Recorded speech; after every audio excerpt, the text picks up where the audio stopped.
Welcome to the Miami Reporters Roundtable Podcast. I'm your host, Peter Zalewski from Condo Vultures. If you're tuning in this podcast, you're going to hear a conversation by current and former journalists talking about some of the big stories that occurred within the last week or so. What is the objective of the podcast? Cut through the fluff and give you, the audience, straight talk of what's going on in a real estate market, which is filled with hyperbole. What stories are we going to be discussing this week? And we're discussing 6 of them. Story number 1, we're talking about money launderers, drug lords who basically were buying up real estate in Florida. We're also going to be talking about a Wynwood office building. You know, that real popular area everybody wants to be? Well, they built an office building for all of these so-called tenants, and now it's going to a foreclosure auction. We'll also be dealing with a president of a condo board up in Aventura, Northeast Miami-Dade County. Just got arrested for getting into a thing match with a resident's father. We'll also deal with punching share. One of our experts is going to tell us exactly what that means. Another story we're going to deal with is a developer who's ran into some financial problems or some allegations. He was linked to some quiet payments to a political figure down here. Right now, he's given the ability to sell his house. And then finally, we're going to wrap it up with a brand new way to sell condos in South Florida. How do you do that? Well, you embed crystal, some sort of magic crystals into the condo, and therefore people want to buy that. So other side of the break, we're going to go ahead and get into our podcast. Welcome to the CondoVultures.com podcast with your host, Peter Zalewski, a Miami real estate broker, Wall Street consultant, and expert witness. This podcast is focused on identifying real estate buying opportunities in the South Florida condo market in Miami-Dade, Broward, and Palm Beach counties. The CondoVultures.com podcast is not authorized by the South Florida real estate industry and will most likely annoy many of the region's talking heads. This podcast will feature straight talk and salty language that could be offensive to some. Please remember that past investment success does not determine future gains, especially in South Florida's volatile condo market. For more information, please visit CondoVultures.com.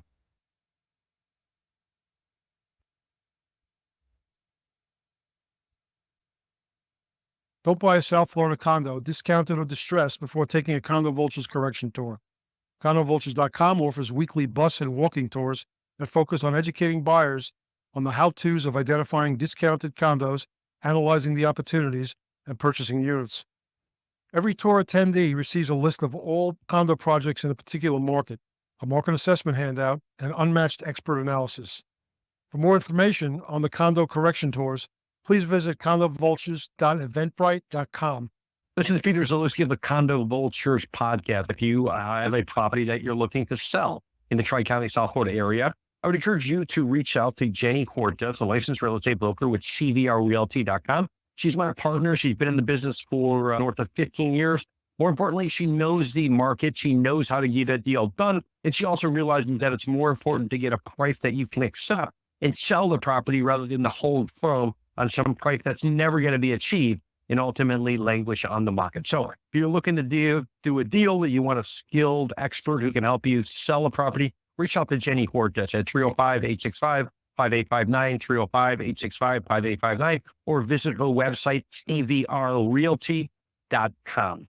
Welcome to Miami Reporters Roundtable Podcast. I'm your host, Peter Zalewski from Condo Vultures. This is episode 12 of season 5 of our podcast. We bring together current and former journalists. We talk about some of the biggest stories that have occurred within the last week or so. We cut through the fluff and give you straight talk as to what's going on. I have 3 journalists on the podcast with me. I'm going to read them a headline. I'm going to read them the first couple graphs, then I'm going to ask them to comment. One of our journalists, Francisco Alvarado, he wrote 2 of the 6 pieces we will be discussing today. So let me go ahead and introduce all of our podcast members this week. We have a gentleman who was a journalist for over 25 years. Right now, he has his own public relations and marketing firm called Groot Communications. It's no one else but John Groot.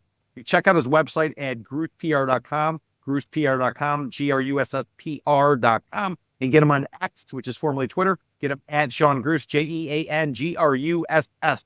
Mr. Gruss, do you do a lot of diving today when we were preparing for this podcast? You didn't have to go underwater to get wet because the roads were flooded. Did you see it that way, or am I embellishing a little bit? I got my mask and snorkel ready. The infrastructure in Miami is notoriously inefficient at moving water away from dry land. Good thing we have 1,000 people a day supposedly coming to Florida. And it's actually a cautionary tale about purchasing real estate. Just wait till the rainy season and see what floods. That's a great perspective. Great Yeah. perspective, Mr. Good Gross. point. Who else do we have on the podcast this week? We have a gentleman who's a journalist for over 20 years. We're at a variety of publications, including the South Florida Business Journal. Right now, he does public relations and marketing, and he's just launched a brand new newsletter as well as podcast. It's called Jet Up Miami. Jet Up Miami. It's on Substack. I will tell you, the gentleman who's doing it, John Fackler, he's located in Miami Dolphins territory. So you want to get a hold of Mr. Fackler, get him on X. You get him at JT Fackler, at JT Fackler, JTFAKLER. Mr. Fackler, how's Jet Up Miami doing, and what's the latest on the New York Jets football team? Greetings, Peter. Glad to be back on the Unbiased podcast. Yeah, we're having some initial success here. We're doing a little bit of testing with the site. It's mostly a newsletter. Will be eventually podcast. There will be meetups, meet and greets for Jet fans who live. Notoriously, there's a huge number of Jet fans who live in South Florida. I don't know if that's even known in Florida in general, but also in South Florida. So, we're hoping to tap into some of that, frustrated Jets fans who've been living down here in South Florida and waiting for Aaron Rodgers to Aaron work Rodgers his is a magic. supposed Hall of Fame, future Hall of Fame quarterback. The New York Jets signed last year, played all of one series in the first game, and never to be seen from again. Yeah, and there's, of course, some drama already brewing where Mr. Rogers has disappeared. We're not sure if he's gone into the woods to do a retreat like he's done before, or if he's, there's some speculation that he left the 2-day mini camp this week to go watch the Hunter Biden verdict. So we're not really sure exactly. Who is our visiting journalist this week? This gentleman's been a journalist for over 20 years. Right now, he covers commercial real estate for The Real Deal. No one else but Francisco Alvarado. You want to get a hold of Frank? You can get him at The Frankness, TheFrankness. What's going on, Mr. Alvarado? A lot of things going on in commercial real estate.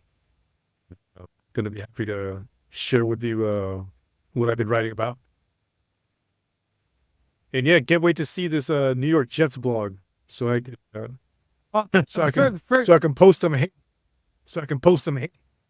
Francisco, so everybody follows you. You're a Miami Dolphins fan. Hey, I'm a homer. The Miami Dolphins, Florida Panthers, 2 wins away from the Stanley Cup. So, yeah, it's going to be so it's an exciting time to me, I think, to be a South Florida sports fan. Now, I will say, going into the playoffs this year, Mr. Fackler was going for the New York Knicks and the New York Rangers. Now, suddenly, he's thrown in on the Panthers and he threw in on the Heat. And so he's through the Heat. Let's hope that the Panthers have enough good karma to overcome Mr. Fackler's bad juju. Go Panthers. Fantastic.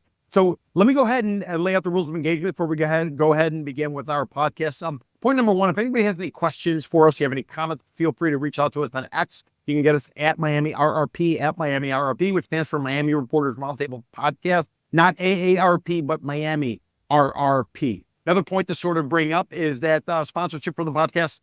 It's my firm, condovolters.com.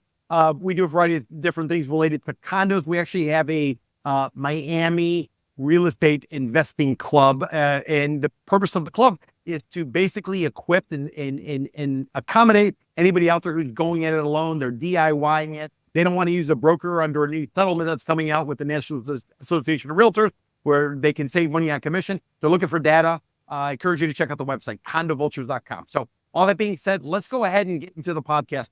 I'm going to read the headline. I'm going to read the first couple graphs. I'm going to ask the journalist to comment. And we have 6 stories. So we're going to start off with Jean Gruce with story number 1.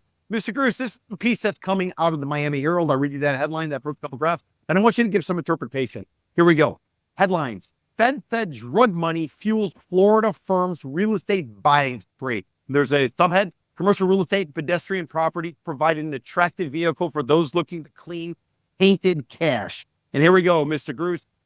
The 8-story Courthouse Place office building in downtown Fort Lauderdale is a couple of blocks away from the Broward County Courthouse, which makes it an attractive home for dozens of lawyers and legal service companies that rent space in the building. It even houses a few offices for prosecutors in Broward's drug trafficking and economic crimes. That would seem to make it an unlikely destination for money launderers to invest drug trafficking proceeds. but federal prosecutors say it was purchased as part of a real estate buying spree fueled by drug money. The Fair Us Capital, Miami-based real estate investment firm, was accused by federal prosecutors in the 2021 civil forfeiture complaint of accepting millions of dollars worth of drug proceeds to fund an investment in commercial real estate in Florida and several other states between 2016 and 2019. It bought the courthouse place in April of 2017. And then finally, Mr. Gruss, last wrap. While pricey waterfront mansions in Miami and luxurious Manhattan apartments attracted greater scrutiny as money laundering target, the example of Sephora Capital underscores how the opaque world of commercial real estate and pedestrian properties like Courthouse Place provide a similarly attractive vehicle for those looking to clean, tainted cash.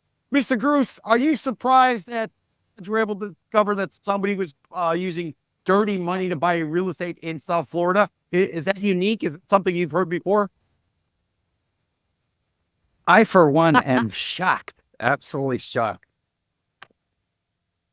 No, but I'll tell you what is interesting, actually. Everybody knows this has been going on for years and years and years. In fact, you may recall a few years ago, the Department of the Treasury had a special designation for Miami, geographic targeted order. I was just doing a little research on this, and basically it singled out Miami for special attention and required title companies to disclose the beneficial owners of LLCs and other shell companies on transactions any greater than $1 million. And it seems to me that despite all the publicity from expose like the Panama Papers and all the stories that have come to light, and the special order from the Department of the Treasury, the financial crimes units, and all of that, this stuff is still going on, and it's still going on like under their noses. And it's just it's just even though Miami, I mean, you would think that the criminals and drug lords would choose perhaps another location to do this. I mean, if Miami is under this kind of scrutiny, why are they still here? And it's fascinating. I mean, I think it's just endemic to this city. And Mr. Gruss, before I open up to the floor for discussion, let me ask you. You were an editor and you were a reporter on the West Coast of Florida for quite some time. What do you remember from your days reporting from the West Coast of Florida? Was it as plentiful on that side of Florida as it appears to be in Southeast Florida?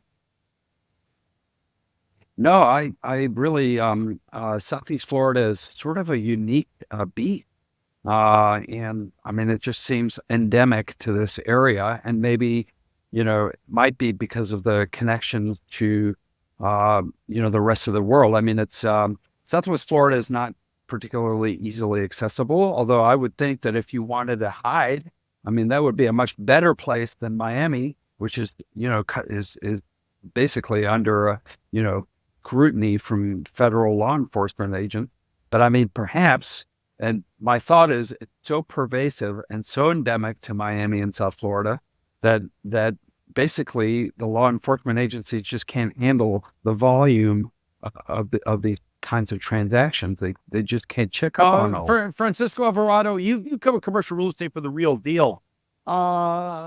This story shocked you, surprised you, or is this just par for the course? As somebody who's been writing about real estate and writing down here in South Florida for north of 2 decades. I don't think it's surprising. I think what's surprising is that that there's an actual case came out of it. There's usually when you see forfeitures that are involving luxury real estate, mansions, condos, you never really see commercial buildings. But back in the heyday of the cocaine cowboy there, I mean, drug dealers were buying commercial buildings left and right. Salma Gluta, Willie Falcone, I mean, they owned a lot, a lot of apartments in Miami-Dade County. So I don't think it's a shock to me. I think what's I think what makes it difficult to cover and expose, you have a lot of LLCs where you don't know who is really the money behind the LLC. A lot of times, the real estate investors are really just syndicators, and they're the guys that, are showing up on the corporate paperwork, but then they have all these investors that you don't know about unless they tell you who their investors are. You're not going to know where the money's coming from. I think that this was a case where saw that with this company, that they were able to kind of trace, the origins of the funds that were flowing into this Zephyr Capital. But yeah, I mean, I don't think, it didn't come as a shock to me. Didn't come as a shock. Well, that's a great way to wrap up this first segment. Let's go ahead to story number 2. Francisco Alvarado, we're going to go to you for story number 2. This piece you wrote and appeared in The Real Deal. I'll read you the headline for a couple graphs. Ask you to provide some insight. You might not be able to comment because you wrote about it, but you can probably give us some insight, share with the audience, and then we'll take it around with the other members of the podcast, a roundtable to sort of, give some straight talk. So here we go again. Appeared in The Real Deal headline. Wynwood office boom hits a short circuit. Subhead, tanking crypto firms and rising interest rates slow leasing in Miami's neighborhood. Anybody doesn't know where Wynwood is? Basically, it's an area that used to be, let's call it industrial. There was some manufacturing. There was a bakery there. At one point, there was a free trade zone that when BK went belly up, county had sponsored it and basically lost their tail on it. And now all of a sudden it's been regentrified. It's an area where you have a lot of wall murals going on. You've now brought some high-end restaurants. You had breweries, variety of other things. So it's an area that really changed I wouldn't say overnight, but within, of course, 10 to 15 years or so. So that's Wynwood, just north of downtown Miami and just west of Midtown and the Edgewater area. So here we go with the first couple graphs. New York-based R&B Realty wrapped a large vinyl sign around the ground floor windows of Gateway at Wynwood recently. The advertisement is meant to draw attention to prospective tenants to the 13-story mixed-use building, 500 square feet to 30,000 square feet space that are available for lease. Some suites are move-in ready and an entire floor is available. The signs blur in giant white block letters. What's happened to Gateway at Wynwood could be a harbinger of distress in Wynwood's nascent office submarket. Some commercial real estate experts say tanking tech firm, the collapse of Silicon Valley Bank last year, rising interest rates, and corporate preference for other established office submarkets in Miami slowed leasing in Wynwood, which could lead to trouble for landlords that own the few office buildings in the neighborhood. R&B is already feeling the same. Gateway at Wynwood is facing foreclosure after R&B allegedly defaulted on a $101 million debt, according to a lawsuit filed in March by lender Wilmington Trust NA as trustee for Boise, Idaho-based A10 Capital. Wow. Wynwood, everybody wants to be there. You got all the crypto bros who are in town here. We have the mayor of Miami celebrating them all. He was turning Miami to the capital for crypto. We have all these world murals. We have these restaurants, these bars, James Beard established type of stuff. How could brand new office building go sideways, Francisco? Can you give us some insight? I think we could call it a pandemic hangover. Basically, like how the story says, the past year you've seen, lending slow down, because of the high interest rates. So it's harder to refinance.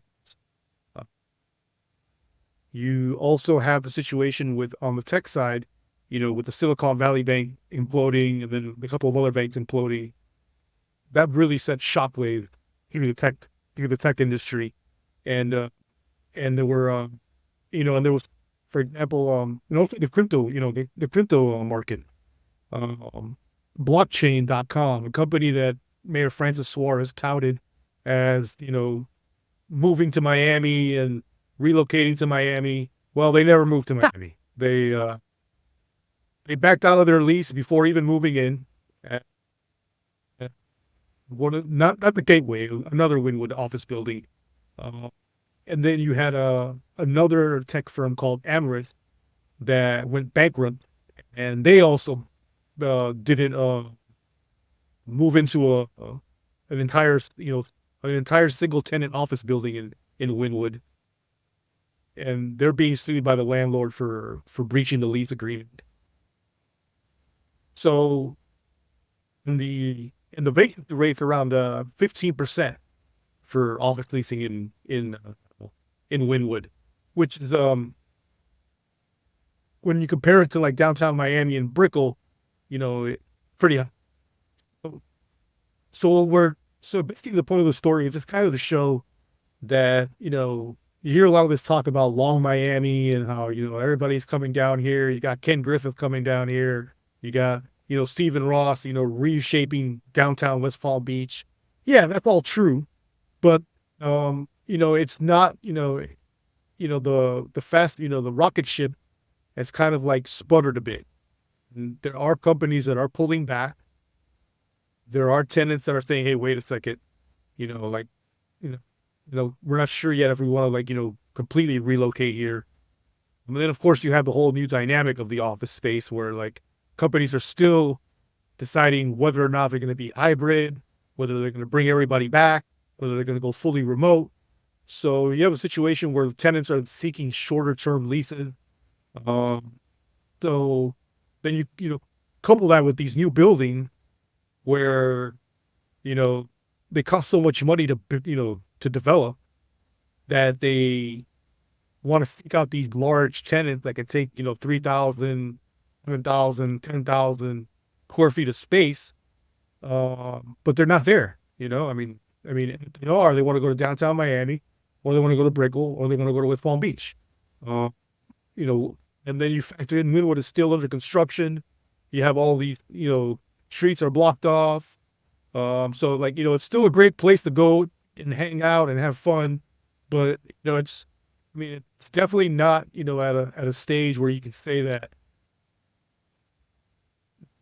where it was 2 years ago, where people were like, Wynwood is this, great next hip Williamsburg. But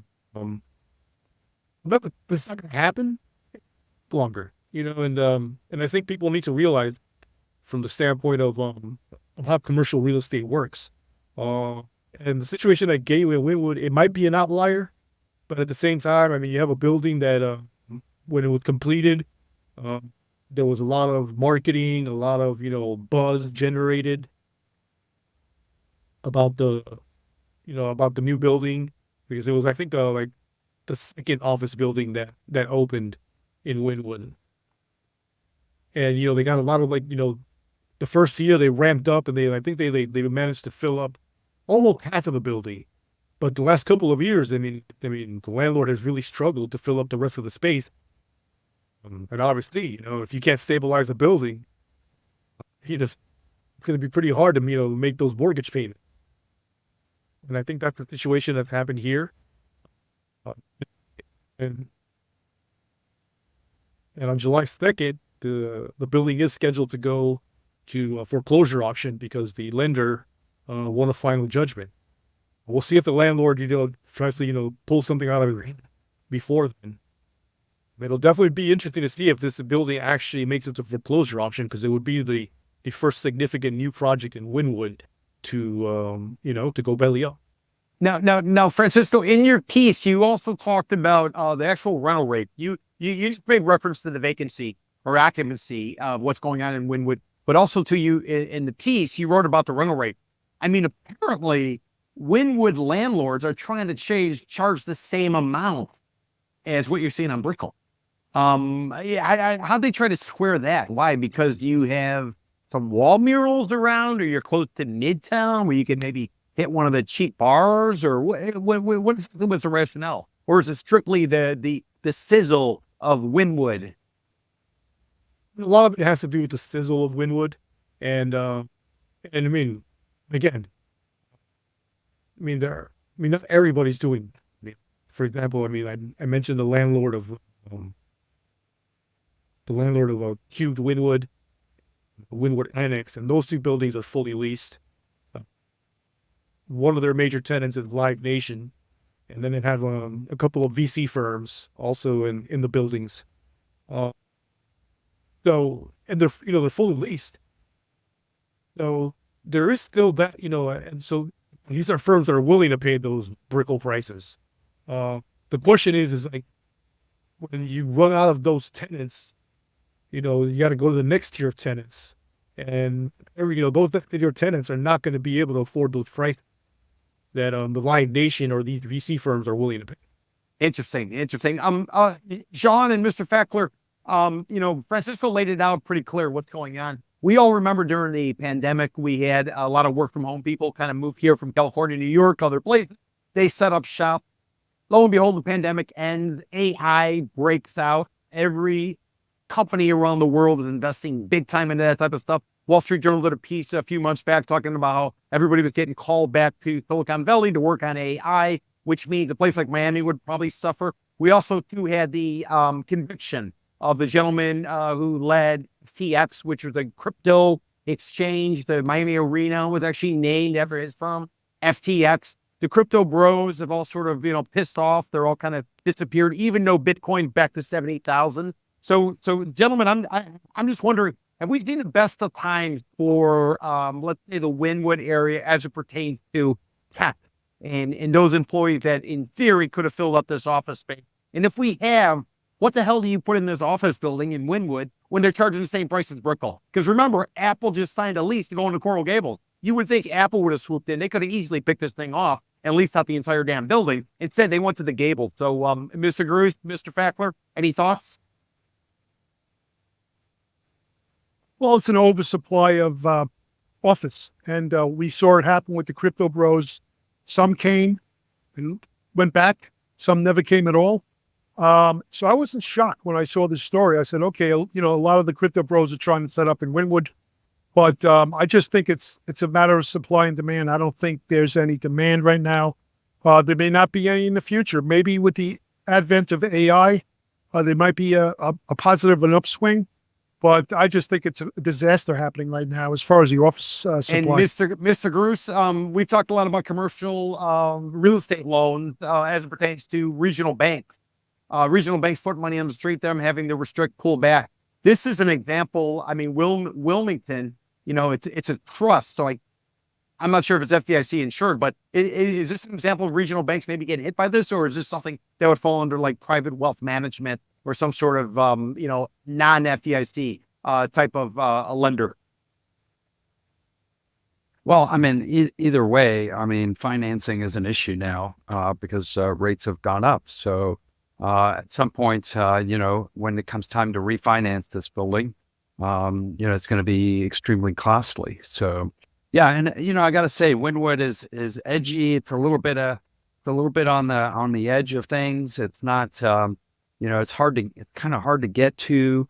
It seems a little bit, hodgepodge developments and in transition. It never seemed like, it started growing organically with the artist community and then sort of got hip. And then I think developers got a little ahead of their skis there, trying to turn it into what somebody called, I don't know if this was in Francisco's story or someone else's story, but it's now considered Edgewater West.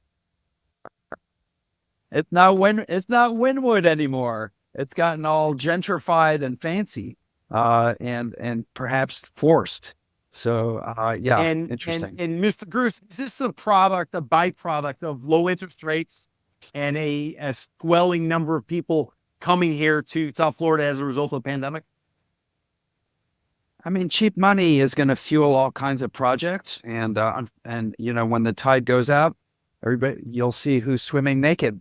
That is quite the visual. With that visual, let's go to our next story. John Fackler, we're going to go to you with this story. This is a piece that actually appeared in Local 10, which is WPLG. This is the television channel for ABC down here in Miami. I'm going to read you the headline, first couple graphs, and I want you to comment. We've talked a lot about condo associations, all the stress that associations are under right now, as well as owners in some of these condos. Why? Because we had the collapse of the Surfside Tower, where close to 100 people died. It was $1 billion payout. These people were simply sleeping at night. The tower collapsed upon them. A lot of investigations have taken place. The feds are involved. Insurance companies have come back hard, increasing rates tremendously. There's all kind of new legislation that's making sure buildings are safe. So there's a lot of stress at condo associations right now because everybody's cost to live there has gone up tremendously and will continue to go up for the foreseeable future. So that's sort of the background, Mr. Fackler. Let's go. I'm going to read you the headline, first couple graphs, and I want you to comment. Here we go again. Local10.com, WPLG, which is ABT affiliate in Miami.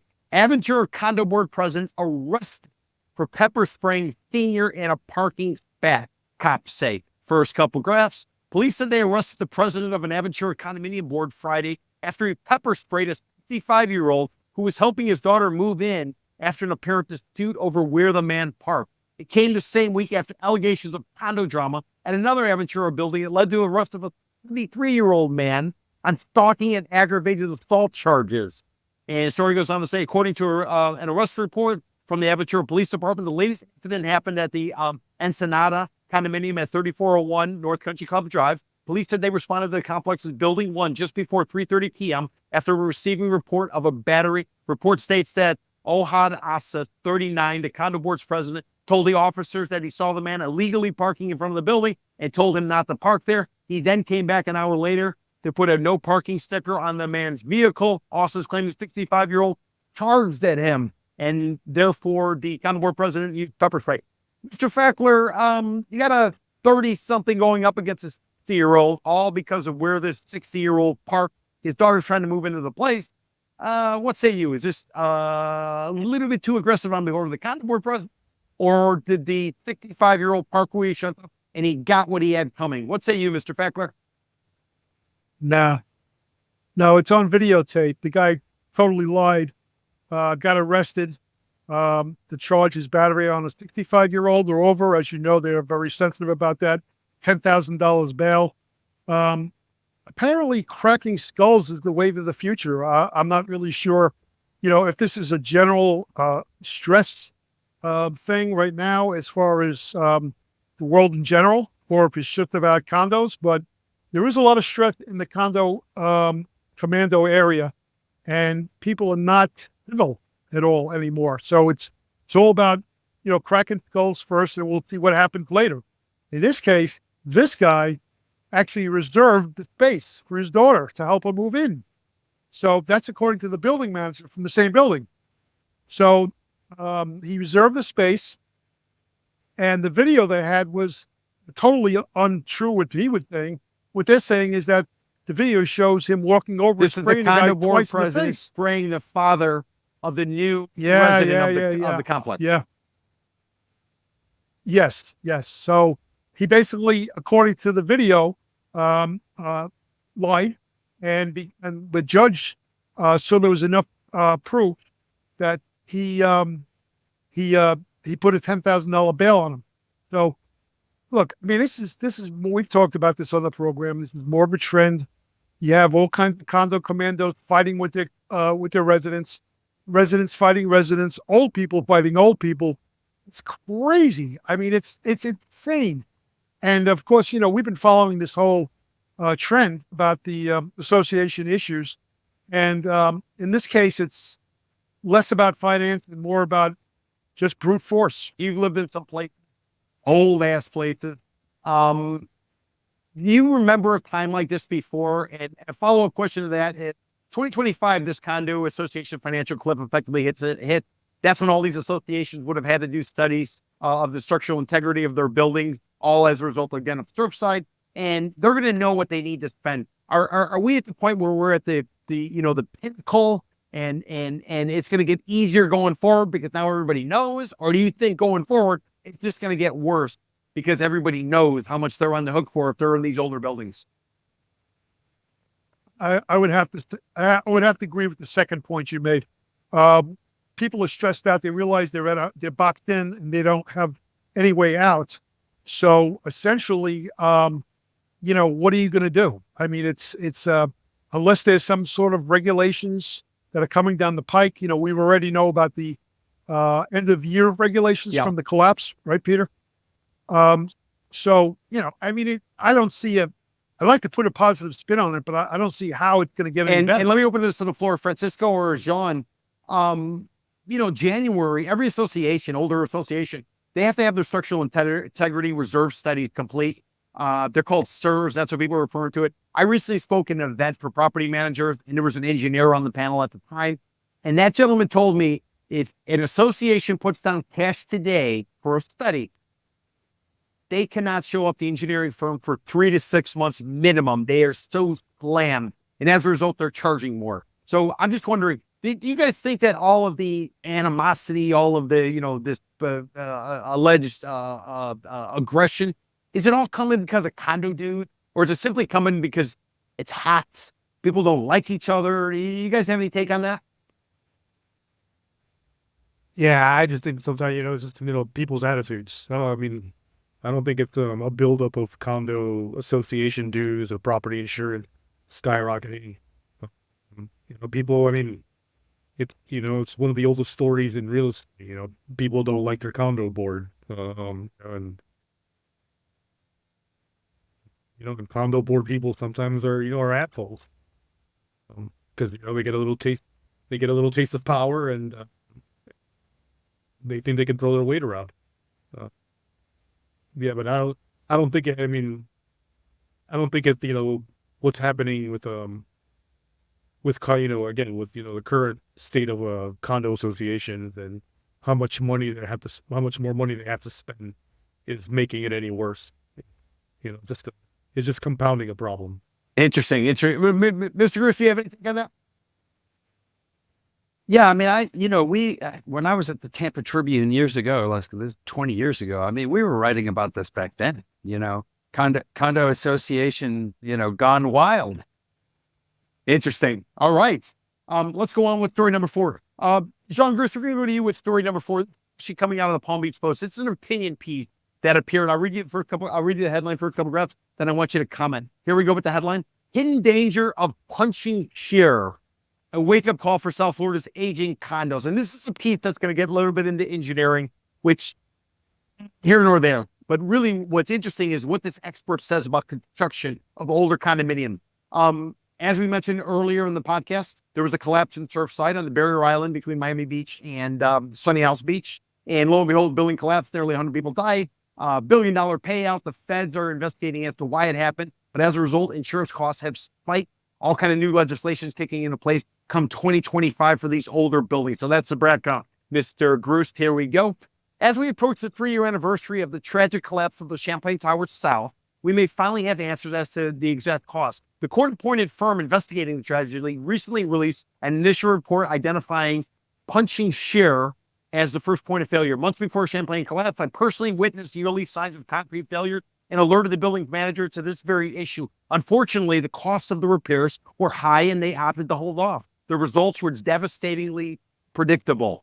The technical term punching shear might seem obscure, but its implications for our area's condos are anything but. The sad reality is that many aging condos face similar issues, and the pattern of neglect in the face of costly concrete repairs is all too common. Another collapse in our community is not a question of if, but when. Mr. Groos, what do you make of the piece by this gentleman who's an engineer? He actually was at Champlain Towers South, according to him. He alerted management and the association as to what's to come. Nothing was done. The tower ultimately collapsed. And he says there's a ton more out there. What's your take on it? Yeah, well, if you look at the piece, there's a photo accompanying the, showing what it looks like. And it's this sort of like a pillar, and then there's like a spider web of concrete fissures that that sort of come out of it, and it's like visually like clear. And I kept thinking, like, if I saw that like in my own house, I would definitely do something.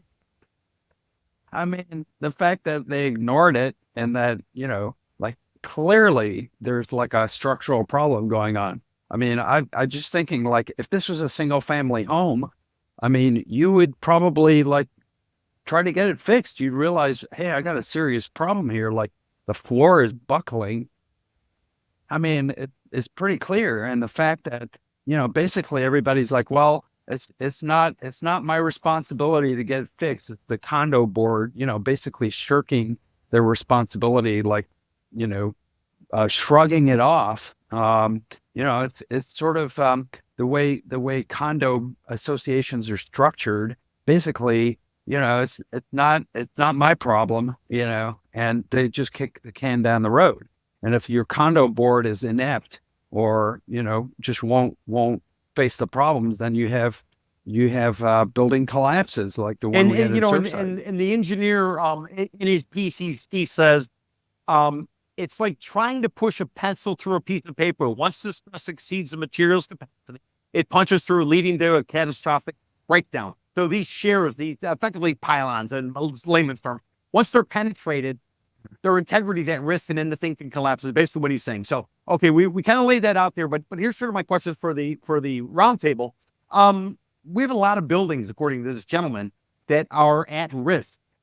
What does that do to the condo market? What does it do to the housing market? Does this suddenly create a situation where everybody's going to flee these older buildings, and they're going to flee into newer buildings? Does that jack up the price of new product? Does it devastate the price of old product? Everybody have any thoughts going forward about what this could mean for condominium if this engineer, who supposedly was right on Surfside, is right again? Well, I don't see how people in older condominiums are going to be able to afford new condominiums. So I don't feel like it's going to make it harder for them to sell their units. Well, all right. It's unfortunate because I think what engineers need to do with these condo buildings is tell the boards, look, hey, you have to tell your condo owners that, it's a life and death issue. Like, you don't want to be like, if you don't want to be a victim like the Champlain Towers collapse, then we have to, bite the bullet. You have to find a way to, to pay an assessment to fix these buildings. I mean, that's the only way they're going to do it. I mean, I don't see how somebody who owns an older condo is going to be able to move into a newer condo if they can't afford to live in their older condo and pay for repairs to their older condo. Because newer condos, the association fees are astronomical. I mean, some of these newer buildings, you're talking about $1,000 or more in monthly association fees. So it's like, you're not really, it's not like you're finding, a better situation by moving into a newer unit. Then at the same time, a building with structural problems and you can't get a 40-year certification, then it's going to be hard to sell that unit. Because if you don't have a 40-year certification, then that means the bank's not going to, finance your purchase. And then you have the whole thing about, the reserves. If your board doesn't have the reserves, you're not going to get financing to buy. So it's really, that's a situation that's going to require, I think, intervention from the state legislature. And then you can't even put any faith into that because the state legislature is not interested in dealing with the real problems affecting Florida homeowners. They're only interested in culture wars. So it's a very bleak situation, a very bleak outlook for anybody that's living in an older condo building in South Florida. Mr. Factor, you lived in some old condo buildings before. What would be your advice to any owner who's in one of them? Should they take a haircut and dump just simply to get out? Oh, it's a perfect storm. Basically, you can't sell. No, if you you're can in that sell. middle You or just cut the lower price. income. I think You can sell, but you have to cut the I'm sorry? price to get somebody to take you out. Oh, yeah. Well, absolutely. You're going to have to cut. I would say cut and run, of course, because I don't see this improving anytime soon. I think the higher end luxury market is totally immune from this whole situation because they don't have to deal with all the new regulations, everything coming down the pipe. So, if you're an owner, you're trapped. You're boxed in. What else can you do but cut and run? Well, you could sell to a developer who might, terminate the condo and, That's true. get all your neighbors to get in on it and just sell the entire condo building to a developer for tear down. And that, Wow. we're still in a decent market for that, right? I mean, that's happening. There may be investors that are looking to do that. That's another option. That's probably the most logical solution. But it's tough because people, they get attached to their homes. You have situations, or even now where I think there's a building in Edgewater where they just got a court ruling against them because of a handful of condo unit owners that don't want to be bought out. Yeah, that's right. That's the Biscayne 21. Two road, and then you have it's gonna be called the Addition, where they're actually pre-selling it, and then the appellate court reverse the decision, so everything's kind of in flux. So yeah, that's a great point, Francisco. Francisco Alvarado, let's go to you with story number 5. This piece you wrote appeared in The Real Deal. I'll read you the headline for a couple graph. Then I want you to comment. Here we go with the headline. Judge gives Rishi Kapoor okay to sell Coco Plum waterfront estate. Anybody doesn't know who Rishi Kapoor is? He's a condo developer down here in Miami area, South Florida area, originally from up in the Atlanta way. He's down here. There's allegations that he's been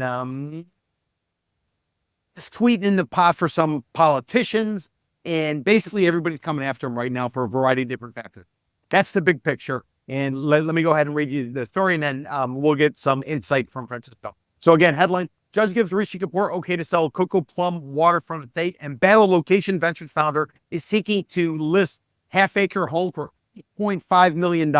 Here we go, Francisco. Rishi Kapoor can move forward on selling his waterfront Coco Plum home, but his wife won't be the listing agent. The asking price is $8.5 million, roughly $2.6 million more than the $5.9 million the couple paid for the property in 2021. On Monday, U.S. District Judge Jacqueline Bastera granted a request allowing the developer to list the couple's 6-bedroom house at 233 Los Pinos Boulevard in the exclusive Coral Gables Enclave. Court records show the request was made by Kapoor and Bernice Lee, the receiver overseeing his former company, Coral Gables-based Location Ventures, and its affiliates as a result of a pending civil lawsuit by the United States Securities and Exchange Commission against Kapoor. Property will be listed by South Miami-based Boschetti Realty Group, but Becerra granted Lee's request that Jenny Frank Kapoor, a real estate agent who hung her license at Boschetti, could not handle the listing. Wow, what a complicated situation, Francisco. For anybody who doesn't know who Rishi Kapoor is, could you give us like a elevator pitch on him before you go ahead and tell us what the significance of him being able to sell his house? So Rishi Kapoor was a rising star in the South Florida development community. He was specifically focusing on doing co-living projects, which are basically condos where you sell the rooms as opposed to the whole unit. And then people, various owners own a room. They share the common areas of the unit. He was doing a co-living project in Coconut Grove, Miami Beach, Coral Gable. But he's also doing some luxury projects. He had plans to do an Addition branded condo hotel in Fort Lauderdale. And he was also looking to develop in Montana. And this is all he formed his company Location Ventures in 2016. So this was a meteoric rise for this guy. And it all imploded last year. An avalanche of lawsuits from investors, lenders, vendors, all alleging non-payment, defaulting loans, unrealized profits. And then from all this litigation, we find out that he was paying Miami Mayor Francis Suarez $10,000 a month as a private consultant to recruit investors for Location Ventures and its real estate projects. And it all culminated at the end of December with the SEC filing a civil lawsuit against Kapoor and all his companies, alleging that he defrauded more than 50 investors out of $93 million. And for his real estate projects that never were realized. I mean, he basically got some off the ground, but never really, got into the full phase of construction.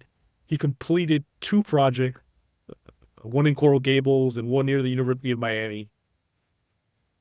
And so the SEC, obviously, they got a receiver to take over the company and start, finding, to track down all the assets and sell them off so they can start paying back the people that got defrauded.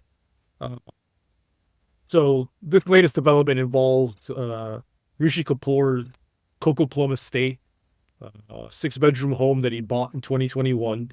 It was in foreclosure. The foreclosure was stayed pending this SEC case. He tried, basically, I guess, his wife became a real estate agent in February, hung her license at this Boschetti Realty Group.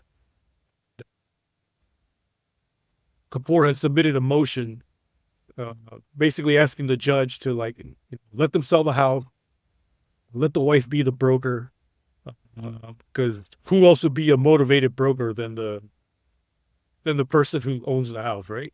100%. And at the end of the day, I guess, the judge decided to just split the baby. He said, she ruled that they can sell the house. They have 90 days to sell the house. But his wife can't be the listing broker. And any money that's left over after paying the lender is subject to an asset freeze. But it's it's just I've been following this case. I've been following Kapoor for now close to 3 years. And it's probably I would say it's probably one of the craziest real estate stories to come out of Miami since the 80s and early 90s. When you had some real crazy cowboys running around town. So it'll be interesting to see if this leads to criminal charges for all the people involved. Because this story is far from over. The story's far from over. Mr. Gruth, Mr. Fackler, you guys have any take on this developer who was Meteoric Rise? Lo and behold, when they lifted up the cover, they didn't necessarily see everything that was positioned to be. And now we're in the situation where he's dumping his house. His wife's got to get a real estate license to be the listing broker. Judge says, okay, the listing brokerage firm can do it, but the wife can't. You guys have any take on that? It's just sort of South Florida as it goes, or is this a unique situation? Yeah, this is classic Miami. I mean, plus you got the juicy political angle, with politicians involved, and that's what makes the story so juicy. Mr. Fackler, you wrote about white collar crime. You ever see a story like this? Have I ever seen a story like this? Let me put it this way. I don't think this is the first time I've heard a story like this. So, we've seen a lot of this kind of shenanigans. Why does it keep happening, Mr. Mr. Fackler? Somebody used to write about white collar crime. Is it simply because everybody wants an investment in South Florida, and this is the best way to do it? Or I mean, how is this stuff able to happen over and over and over? Well, I'm going back to a point that, as Jean mentioned earlier, I think there's a lack of enforcement muscle. I don't think the enforcement is able to keep up with all the issues that are going on. It's just too much, and in too short a time. And I think this really started, really gotten worse during the pandemic, but I don't think it really caught up. So you've got the regulations out there, but enforcement can't do anything about it. I hadn't given that any consideration, but I guess driving on Interstate 95 down here with speed limits posted at 65 and everybody's going 90 would probably be a pretty good indicator as to what you're saying, Mr. Fackler. Is that correct? All right. Let's go on with story number 6. John Fackler, we're going to go to you with story number 6. This is a piece coming out of Fast Company, and you are our expert in marketing. You do public relations and marketing. So I wanted to get your take on this way of selling condos. Let me remind everybody, typically when you sell a condo, it would start off as the building and the location. Then as things started to get ratcheted up a little bit, then it was the brand. They would sign a license agreement with some kind of brand, whether it was a Trump, it was an Aston Martin, it was an Armani. And now there's a whole new level that the kind of developers take. And Mr. Fackler, I want you to give us your take on this as a public relations and marketing expert. Here we go. A headline, again, coming out of Fast Company. The headline, this Miami luxury condo is burying crystal in its building foundation to create good vibe. And anybody who's listening or not watching, I'm doing air quotes for vibe. And subhead, we've reached peak wellness. Subhead. Here we go with the first couple graphs. Mr. Fackler, and I want you to comment. Many green buildings talk about energy efficiency at Well Bay Harbor Island in Miami. Include condo projects centered on wellness. One of the selling points maybe is vibrational energy.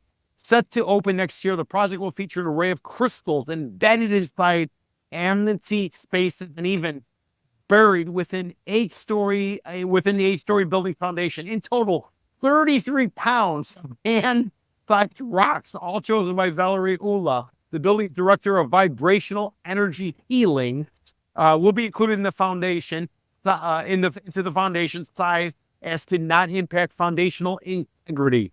Considering the array of wellness-centric features front and center in development's marketing, a sauna and halotherapy steam room, a bathhouse featuring heated stone benches and kombucha, and even Theragun massagers on hand, does a few chunks of smoky quartz, green opal, and pink tourmaline make a difference? Mr. Fackler, does it make a difference for have all these chakra stones? Could you get a higher price if you sell one of these condos with it?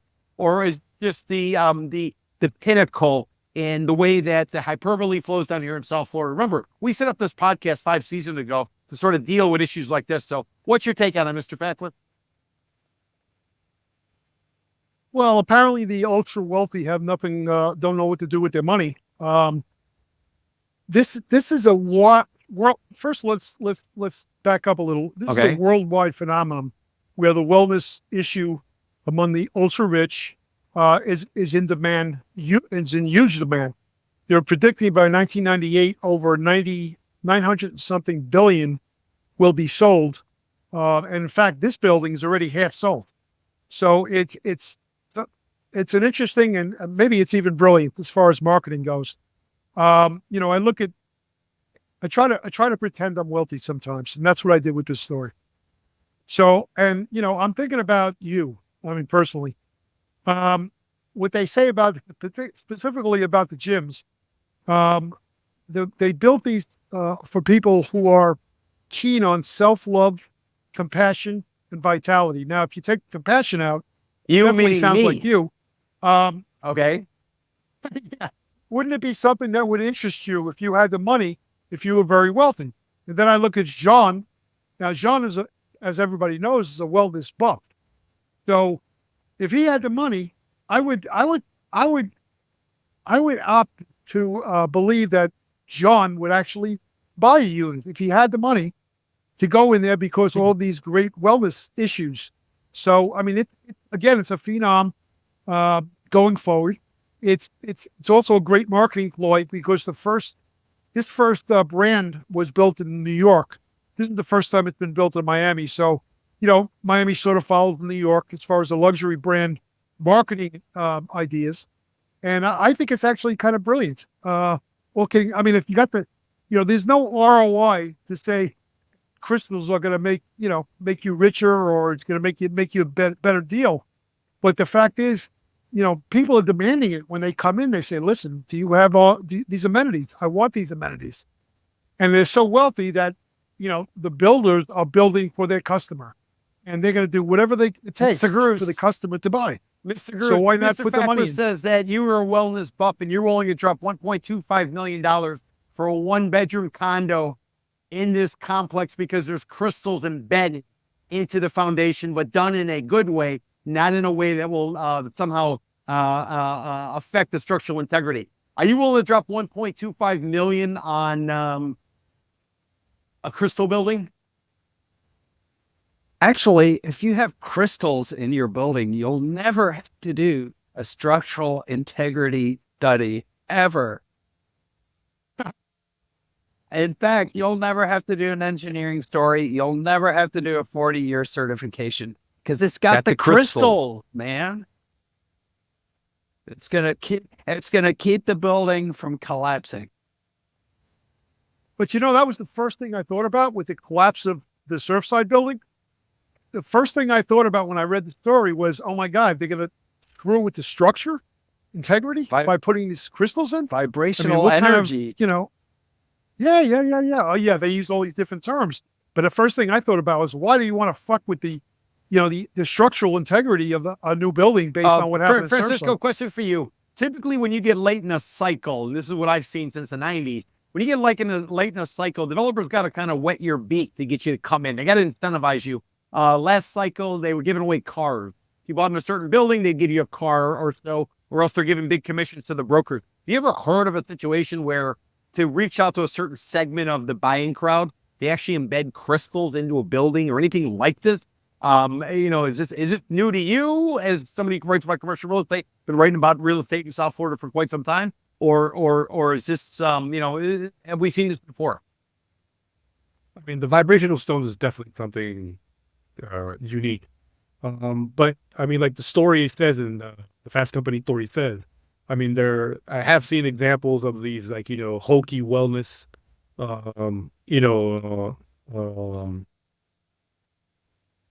perk, or in the buildings, for a lot of these luxury condos. What really struck me about the story is this project has a director of vibrational healing. Like, wow. Like, it's one thing, like, you're putting the stones, but you actually have somebody on that is, basically, promoting of your project. And then you paying this person, I'm sure, probably 6 figures. Dude, I think that's like kind of like what I found, just as interesting as the stones being placed in the building is, developers, hiring these people that, will market and know how to market so that you can get the buyer to be like, I can I'll buy a condo here. Just struck me, found that to be very interesting. Very interesting. I've never heard of somebody doing that at a condo building before, at least in my time. So if you want to drop $1.25 million for a 1-bedroom condo in Bay Harbor Island, which is just west of Bell Harbor and Surfside, and you're attracted to the crystal, maybe this is the project for you to check out. We're going to go ahead and we're going to put a link to the story in the description of this podcast. So let me go ahead and thank everybody who participated in the podcast this week.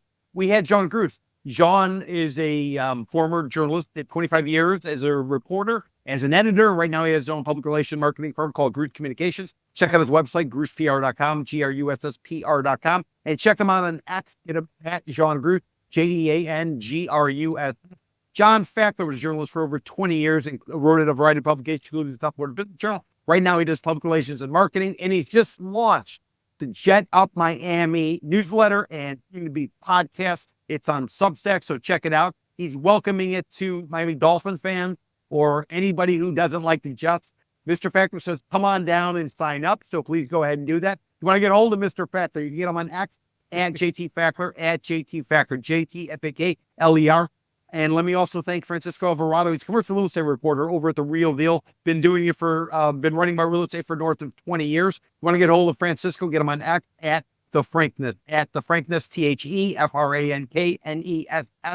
And I'm Peter Zalewski of Condo Vulture. You have any questions for us? You have any comments? Maybe you want to expand upon the crystals concept of selling condo? Please go ahead and reach out to us on X at Miami RRP, which stands for Miami Reporters Roundtable Podcast. Not AARP, but Miami RRP. And also, too, don't forget, in terms of sponsorship, don't forget my firm, condovultures.com. We provide all kinds of statistics related to condos, anything and everything. We also have a club that features statistics. It features a monthly virtual meeting and pull-through meetup. So, condovultures.com. So, until next time, I hope everybody takes care of themselves. If you're looking for a building with crystals or maybe anything else, reach out to Mr. Fackler. He could probably give you some great insight. So, until next time, take care of yourself. We'll catch up soon. Ciao, ciao. It's a simple formula, and it works. Buy low, sell high. We're Condo Vultures, and when it comes to your real estate, we help you buy low. At Condo Vultures, we represent the buyer, and now's the time to buy. Log on to condovultures.com for more information. Condovultures.com. And remember, before you sell high, you have to buy low. Featured in the New York Times, Wall Street Journal, 60 Minutes, and Time Magazine. Condo Vultures Realty, a licensed Florida real estate brokerage capitalizing on the condo correction since 2006. This is Peter Zalewski of the Condo Vultures Podcast. Before I started doing these podcasts, I've been in the business of being a licensed real estate broker, a contributing columnist for the Miami Herald, as well as the Miami Real Deal, but also extra witness work and consulting. So if you are looking for an expert witness, or if you're looking for consulting services, a straight talk perspective as to what's going on in a particular marketplace, a building, or what happened previously, for whatever your situation is, whether you are an attorney, whether you are an institutional fund looking to invest, or whether you're a lender who's trying to come up with some sort of strategy and approach for your lending committee going forward, I just might be able to help you. To get a hold of me, please reach out to peter@condovultures.com. That's peter@condovultures.com. Or give me a call to the office at 305-865-5859, 305-865-5859.